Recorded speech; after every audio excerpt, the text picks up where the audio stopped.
సాయం వెనక వ్యూహం ఏంటి? ఇండియా పాకిస్తాన్ల మధ్య కాల్పుల విరమణ తన ఘనతేననేసి అమెరికా అధ్యక్షుడు డొనాల్డ్ ట్రంప్ చెప్పుకొస్తున్నారు. కానీ అదే సమయంలో బంగ్లా మయన్మార్ మధ్య అగ్రరాజ్యం కొత్త చిచ్చు రగుల్చునుందే సందేహాలు వ్యక్తమవుతున్నాయి. రఖైన్ ప్రాంతంలో తలదాచుకుంటున్నటువంటి రోహింగ్యాలను మానవతా సాయం అందించే విషయంలో అమెరికా బంగ్లాతో అడుగు మోపనుంది. అక్కడ తాత్కాలిక ప్రభుత్వ సారథి మహమ్మద్ యానస్ కు అగ్రరాజ్య అండదండలు ఉన్నాయనేది జగమెరిగినటువంటి సత్యం. ఐరాస పేరు మీదుగా ఈ ఏడాది మార్చిలో బంగ్లాదేశ్ ను సందర్శించినటువంటి ఐక్యరాజ్య సమితి ప్రధాన కార్యదర్శి ఆంటోనియో గుటెరస్ ఈ పేరు ప్రధాన కార్యదర్శి సంబంధించి యుఎన్ఓ ప్రధాన కార్యదర్శి సంబంధించి ఈ పేర్లు కూడా గుర్తుపెట్టుకోవాలమ్మా మీరు ఎగ్జామ్ పాయింట్ ఆఫ్ వ్యూలో తప్పదు. అక్కడ కాక్స్ బజార్లోని రోహింగ్యా శరణార్థి శిబిరాలను సందర్శించారు. ఈ రోహింగ్యాల మీద కూడా ఇంతకుముందు మనకు బిట్ వచ్చింది. అందుకోసమనే మయన్మార్లోని రాఖైన్ స్టేట్ నుంచి తరిమేయడంతో వీరంతా బంగ్లాకు తరలొచ్చారు. శరణార్థుల దుస్థితిపై ఈ ఏడాది సెప్టెంబర్లో ఐక్యరాజ్య సమితి సర్వప్రతినిధి సభ చర్చించుకుంది. ఈలోగా రోహింగ్యాల కోసం బంగ్లా నుంచి రాఖైన్ స్టేట్ వరకు మానవతా సహాయ కారిడార్ ను ఏర్పాటు చేయాలనేసి గుటెరస్ ప్రతిపాదించారు. ఆ వంకతోనే అమెరికా వైమానిక సైనిక దళాలకు బంగ్లా వచ్చి కారిడార్ కోసం సన్నాహాలు మొదలుపెట్టినట్లుగా తెలుస్తుంది. అయితే ఈ కారిడార్ గురించి యానాస్ సర్కార్ ప్రజలతో గాని రాజకీయ పార్టీలతో గాని ముందుగా సంప్రదించకపోవడాన్ని బంగ్లాదేశ్ నేషనలిస్ట్ పార్టీ తాత్కాలిక అధ్యక్షుడైనటువంటి తాలిక్ రెహమాన్ బహిరంగంగా తప్పుపట్టారు. బంగ్లా స్వతంత్ర్యం సార్వభౌమత్వాలను యూనస్ సర్కారు పనంగా పెడుతుందనేసి విమర్శించారు. బంగాళాఖాతంలో ఉన్నటువంటి సెయింట్ మార్షల్ ద్వీపాన్ని నేను కనుక అమెరికాకు అప్పగించి ఉంటే ఇప్పటికీ అధికారంలో కొనసాగుతూనే ఉండేదాన్ని అంటూ పదవీచ్యుతురాలైనటువంటి ప్రధానమంత్రి షేక్ హసీనా చెప్పడాన్ని ఇక్కడ గమనించాలి. మయన్మార్ లో ఉన్నటువంటి రాఖైన్ స్టేట్ ను ఆనుకుని ఉండేటువంటి కాక్స్ బజార్ ప్రాంతానికి కేవలం 9 కిలోమీటర్ల దూరంలోనే సెయింట్ మార్టన్ ద్వీపంలో ఉంది. ఇక్కడ సైనిక నౌకా స్థావరాన్ని ఏర్పాటు చేస్తే మలక్కా జలసంధి గుండా చైనా నౌకలపై నిఘా వేసి యుద్ధ సమయాల్లో వాటిని రాకపోకలను అడ్డుకోవచ్చు అనేసి అమెరికా వ్యూహం.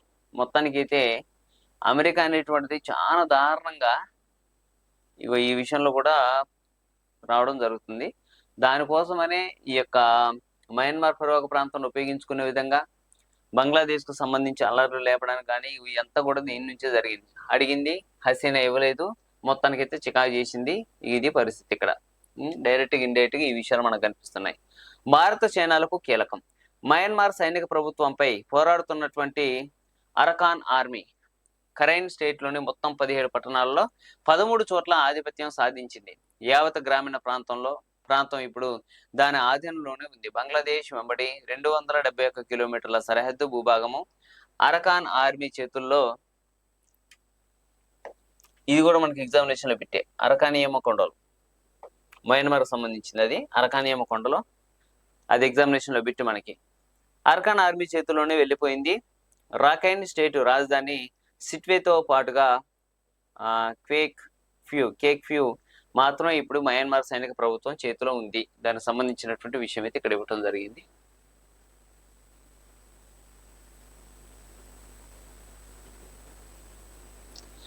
ఈ 2 రేవు పట్టణాలు భారత చైనాలకు కీలకమైనటువంటివి. సిట్వే రేవు నుంచి మణిపూర్ వరకు కాలడాన్ బహువిధ రవాణా ప్రాజెక్టులను ఢిల్లీ చేపట్టింది.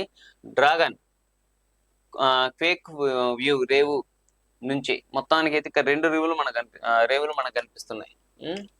భారత్ చైనాకు సంబంధించి ఇక్కడ చూసుకోండి. సిట్వేకి సంబంధించినటువంటి వ్యూ ఇది మణిపూర్ వరకు కారిడార్ భారతదేశం చేపట్టినటువంటి భారత్ చైనాకు కీలకమైనటువంటివి. టేక్వే రేవు నుంచి మాత్రం మణిపూర్ వరకు కారిడార్ బహువిధ రవాణా ప్రాజెక్టులను ఢిల్లీ చేపట్టింది. ఇది మనం చేపట్టుకున్నటువంటిది. డ్రాగన్ అయితేనే ఇగో ఇది ఫేక్ వ్యూ, అది సిట్వే, ఇది క్వేక్ రేవ్. ఈ 2 రేవులు కూడా గుర్తుపెట్టుకోండి, మనకి ఎగ్జామినేషన్ లో చాలా చాలా ఇంపార్టెంట్. ఇది యూనాన్ రాష్ట్రం వరకు చైనా చేపట్టింది. చైనా మయన్మార్ ఆర్థిక నడవ సిమెక్ అనేసి అంటాం ప్రాజెక్ట్ నిర్మిస్తోంది. ఫేక్ వ్యూ ప్రత్యేక ఆర్థిక మండలాన్ని ఏర్పరిచి అక్కడ డీప్ సీ రేవును ఆయిల్ గ్యాస్ పైప్ లైన్లను నిర్మిస్తోంది. తమ ప్రాజెక్టులు సజావుగా సాగడం కోసం భారత్ చైనాలు మయన్మార్ సైనిక ప్రభుత్వాలతో సత్సంబంధాలను నెలకొల్పుకున్నాయి. అది రాఖైన్ స్టేట్ లో ఉన్నటువంటి అరకాన్ ఆర్మీకి కంటగింపుగా మారింది. ఇది అరకాన్ ఏమో కొండ పరివాహక ప్రాంతాలు ఇవన్నీ, అందులో ఉన్నటువంటి ఆర్మీకి మాత్రం నచ్చట్లేదు. దీన్ని అమెరికా వాటంగా తీసుకుంటోంది. ఈ పరిణామం భారత చైనాలకు తలనొప్పులు తెచ్చిపెట్టవచ్చు అనేటువంటిది ఇక్కడ ఉంది. దీనికి సంబంధించి కొంచెం ఏముందో చూద్దాం మనం. ఆయువు పట్టు మీద దెబ్బ. చైనాకు సిమెక్ కారిడార్ చాలా కీలకమైంది. ఇప్పుడు మనం చూసింది అదే, సిమెక్ కారిడార్ చాలా కీలకమైనటువంటిది.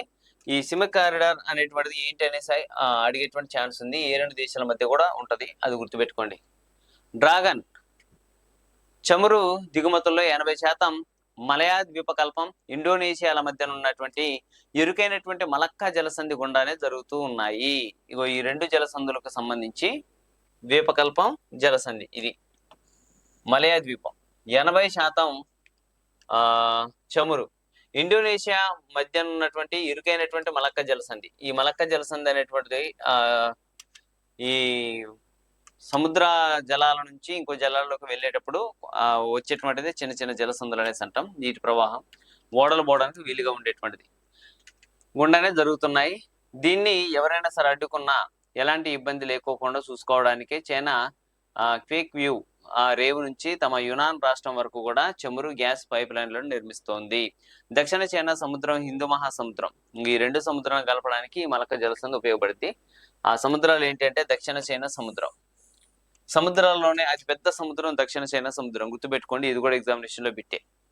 అందుకే మనం పేపర్ చదువుతున్నాం అనేసి అంటే ఇవన్నీ గుర్తుకు రావాలి మనకి. రివిజన్, మనం పేపర్ ఎందుకు చదువుతున్నాం అనేసి అంటే దాన్నే మనం రివిజన్ అనేసి అంటాం. అట్లా రివిజన్ గా రావాలి. మలక్కా జలసంధి ఇవన్నీ కూడా మనం వరల్డ్ జాగ్రఫీలో, ఇండియన్ జాగ్రఫీలో పార్ట్గా మనం చూస్తూనే ఉంటాం. ఇవన్నీ కూడా మనం ఒకసారి చదివాం, అయిపోయింది. దాని తర్వాత మనం చదివేటప్పుడు లేదా ఇట్లా న్యూస్ పేపర్ రీడ్ చేసేటప్పుడు అవన్నీ మనకి ఏమవ్వాలంటే రివిజన్ అవ్వాలి. అంటే పుస్తకాలు పట్టుకొని మనం కూర్చున్నాం అనేటువంటి ఫీలింగ్ లేకపోయినా సరే ఇవన్నీ మనకు రివిజన్ అవుతున్నాయి అనేసి అంటే ఆటోమేటిక్ గా మనకు సబ్జెక్ట్ గుర్తుండిపోద్ది. అదే మన పేపర్లో మనకు ఉన్నటువంటి గొప్ప విషయం ఇప్పుడు అదే. ఇక్కడ దక్షిణ చైనా సముద్రం, హిందూ మహాసముద్రం. హిందూ మహాసముద్రం అంటే తెలుసు కదా, భారతదేశం దగ్గరగా మనకు కనిపిస్తుంది. అది దక్షిణ చైనా సముద్రం అనేసి అంటాం.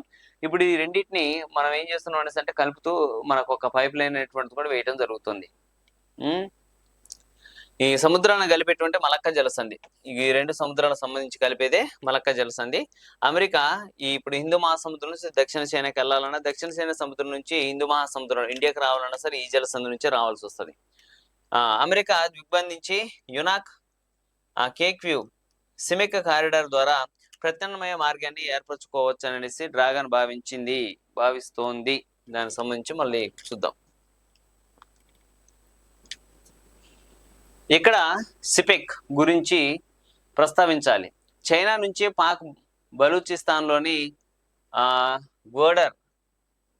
గ్వదర్ అనేసి అంటాం మనం దీన్ని. ఇది గ్వదర్ పోర్ట్. ఈ పోర్టు చాలా కీలకం పాకిస్తాన్కి. ఇది ఒకటి, కరాచీ పోర్ట్ ఒకటి చాలా కీలకం. ఈ గ్వదర్ వరకు సాగేటువంటి చైనా పాకిస్తాన్ ఆర్థిక నడవ, దాని సిపెక్ అనేసి అంటాం. ఇది చైనా నౌకలు పర్షియన్ సింధు శాఖ ద్వారా పయనిస్తూ ఎగుమతి దిగుమతులను నిర్వహిస్తాయి. ఈ సింధు శాఖ మార్గాన్ని నడుపుకోవడానికి సిపెక్ లో భాగంగా గోడర్ రేవ్ అనేటువంటిది మనకి చాలా ఇది నిర్మించడం జరుగుతుంది. వాటికి సంబంధించి మొత్తానికైతే ఈ యొక్క న్యూస్ పేపర్ మొత్తం కూడా మన జాగ్రఫీకి సంబంధించినటువంటి ఇంటర్నేషనల్ ఇష్యూకి సంబంధించి రెండు రకాలుగా దీన్ని మనం చూడవచ్చు. ఒకటేమో ఇంటర్నేషనల్ ఇష్యూస్ పరంగా చూస్తున్నాం, లేదా జాగ్రఫీ పరంగా కూడా చూడవచ్చు. దీన్ని ఇలా ఇవ్వటం అయితే జరిగింది.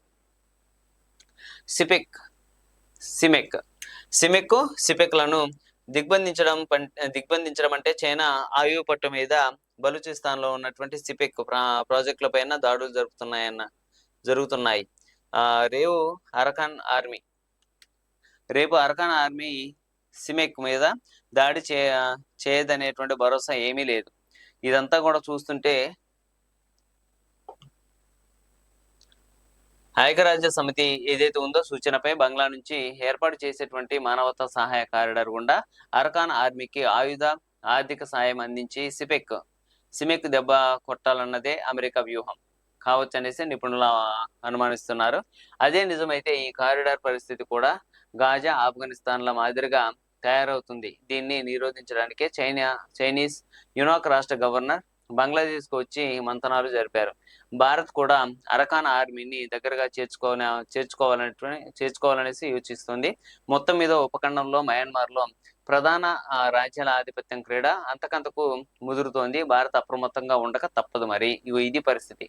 ఇక్కడ మనకు అర్థం కావాల్సింది ఏందనేసంటే, ఒకటి చైనాకు సంబంధించినటువంటి ఒక కారిడార్ నిర్మాణం చేసుకునేసి దానికి కావాల్సినటువంటి ఈ పెట్రోలియం కావచ్చు, గ్యాస్ కావచ్చు, వీటన్నిటిని చైనాకు తరలించడానికి. రెండోది, దక్షిణ చైనా నుంచి హిందూ మహాసముద్రానికి, హిందూ మహాసముద్రంలో నుంచి ఇప్పుడు పాకిస్తాన్ కు సంబంధించినటువంటి గ్వదర్ అనేటువంటి పోర్ట్ ఏదైతే ఉందో ఆ పోర్ట్ వరకు కూడా ఈ చైనా రవాణా సౌకర్యాలని నిర్మాణం చేసుకోవాలి. కొంచెం ఆధిపత్యాన్ని కూడా దానికి అవకాశం ఉండే విధంగా అది నిర్మాణం చేసుకుంటుంది. అది దాని యొక్క ప్రణాళిక.